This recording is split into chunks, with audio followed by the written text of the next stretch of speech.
heart disease, Alzheimer's, cancer, diabetes, autoimmune conditions, accelerated aging.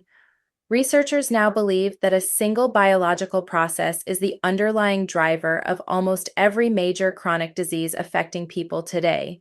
And almost every single person with one of these conditions is told the same wrong thing, that their disease is separate, genetic, or simply unlucky.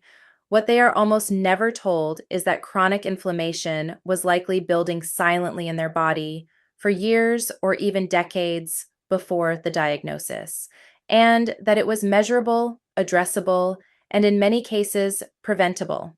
Today, I am going to show you exactly what chronic inflammation is, what is driving it in your body right now, how to find out if you have it, and what addressing it properly actually looks like.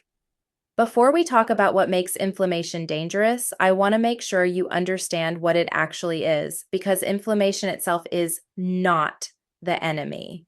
Acute inflammation is one of your body's most essential and sophisticated protective mechanisms. When you cut your finger, sprain your ankle, or fight off an infection, your immune system floods the area with inflammatory signals, increased blood flow, immune cell recruitment, tissue repair processes that neutralize the threat and begin the healing process. Without acute inflammation, minor injuries would become life-threatening infections, and your immune system would have no way to respond to pathogens. Acute inflammation is sharp, purposeful, and self-limiting. It resolves when the threat is gone. Chronic inflammation is the opposite of all of that. It is low-grade, systemic, persistent, and purposeless. Your immune system locked in a state of continuous activation with no clear threat to resolve, generating inflammatory signals throughout the body, day after day, month after month, year after year. It does not hurt the way acute inflammation does. It does not announce itself, and it does not stop on its own. It simply continues, quietly degrading tissue, disrupting hormonal signaling, accelerating cellular aging, and laying the biological groundwork for the chronic diseases that will eventually become impossible to ignore. The research on chronic inflammation and disease is extensive, consistent, and frankly alarming in its scope. Cardiovascular disease, the #1 killer in the developed world, is now understood to be fundamentally an inflammatory disease, not simply a cholesterol disease. The inflammation that damages arterial walls, promotes plaque formation, and drives the vascular dysfunction that leads to heart attack and stroke is chronic low-grade inflammation operating over decades. Alzheimer's disease and cognitive decline are increasingly understood through the lens of neuroinflammation.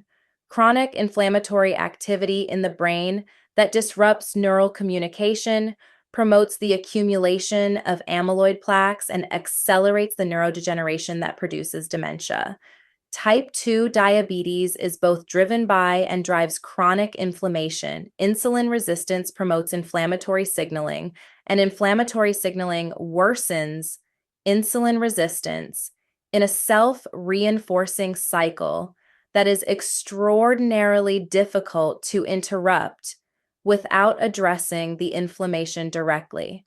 Autoimmune conditions, where the immune system begins attacking the body's own tissue, are fundamentally disorders of dysregulated inflammation, where the inflammatory response has lost its ability to distinguish self from threat. And cancer, while complex and multifactorial, has a well-established relationship with chronic inflammation, which promotes the cellular environment where malignant transformation is more likely to occur and where tumor growth is more readily supported. This is not speculation. This is the current consensus of the research, and it fundamentally changes how we should be thinking about chronic disease prevention. So what is actually generating chronic inflammation in the first place? There are 7 primary drivers, and in most people living a modern lifestyle, multiple of these are operating simultaneously. Driver 1, processed food and industrial seed oils.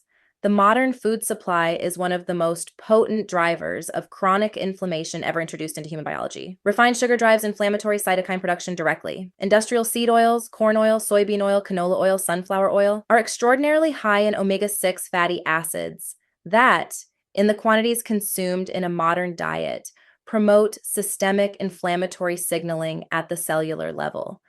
And ultra-processed foods combine both of these with a range of additives, emulsifiers, and synthetic compounds that further disrupt gut barrier integrity and immune regulation in ways that compound the inflammatory burden over time. Driver 2, chronic stress and cortisol dysregulation. Cortisol in healthy short-term doses is actually anti-inflammatory. It is one of the body's primary tools for dampening acute inflammatory responses. But chronically elevated cortisol, SASI, the kind that results from sustained psychological stress, poor sleep, and overtraining, paradoxically promotes systemic inflammation over time by dysregulating the immune system's sensitivity to cortisol's anti-inflammatory signals. The immune system essentially becomes cortisol resistant. It stops responding to cortisol's dampening effect, and inflammation runs unchecked as a result. Driver 3, poor sleep. Sleep deprivation is one of the most reliably potent inducers of inflammatory markers that researchers have identified. Even a single night of inadequate sleep produces measurable increases in circulating inflammatory cytokines. Chronic sleep deprivation creates a sustained inflammatory state that compounds every other driver on this list and makes the body's ability to recover from inflammation progressively more impaired over time.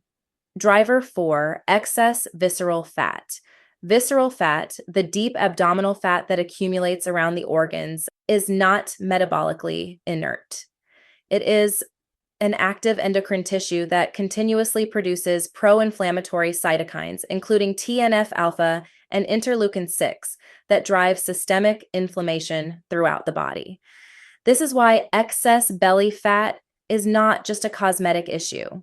It is a continuously active inflammatory generator, and reducing it is one of the most impactful things a person can do to reduce their chronic inflammatory burden. Driver 5, gut dysbiosis and intestinal permeability. As we discussed in the gut health video, a disrupted microbiome and a compromised gut barrier allow bacterial toxins and partially digested food particles to enter the bloodstream, triggering a sustained immune response that is a significant driver of systemic inflammation. Healing the gut is not just a digestive intervention, it is one of the most powerful anti-inflammatory interventions available. Driver 6, environmental toxins. Chronic exposure to environmental toxins, heavy metals, pesticides, plasticizers like BPA, air pollutants, mold, generates persistent inflammatory signaling that the body struggles to resolve when exposure is ongoing. Most people significantly underestimate their daily toxic burden and the inflammatory impact it is having at the cellular level. Driver 7, hormonal imbalance. Estrogen in women has significant anti-inflammatory properties. Its decline during perimenopause and menopause removes one of the body's primary natural inflammatory regulators. Testosterone in both men and women also has anti-inflammatory effects, and its decline contributes to an increasingly pro-inflammatory hormonal environment with age. And thyroid dysfunction, both hypothyroidism and autoimmune thyroid disease, is both driven by and drives chronic inflammation in ways that are frequently missed when thyroid testing is incomplete. Optimizing hormonal status is not just about how you feel. It is a direct intervention in the inflammatory biology that is determining your long-term disease risk. The most important thing to know about testing for chronic inflammation is that a standard CBC and metabolic panel will almost certainly miss it. The marker you want is high-sensitivity C-reactive protein, HSCRP, which is a sensitive indicator of systemic inflammatory activity that is not included in most routine lab panels unless it is specifically requested.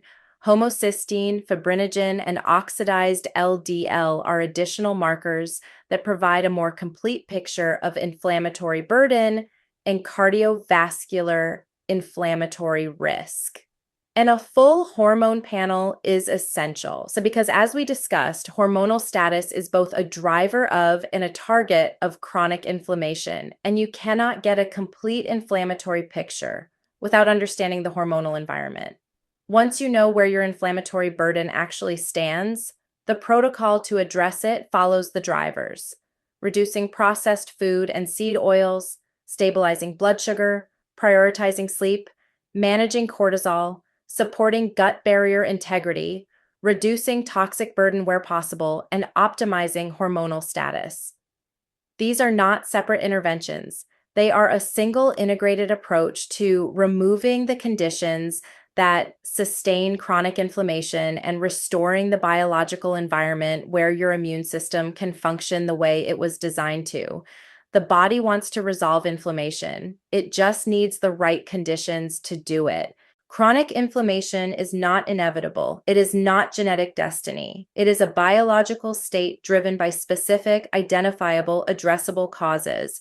And when those causes are systematically reduced, the body's inflammatory burden decreases in ways that are measurable and that translate directly into how you feel, how you age, and what your long-term health trajectory looks like.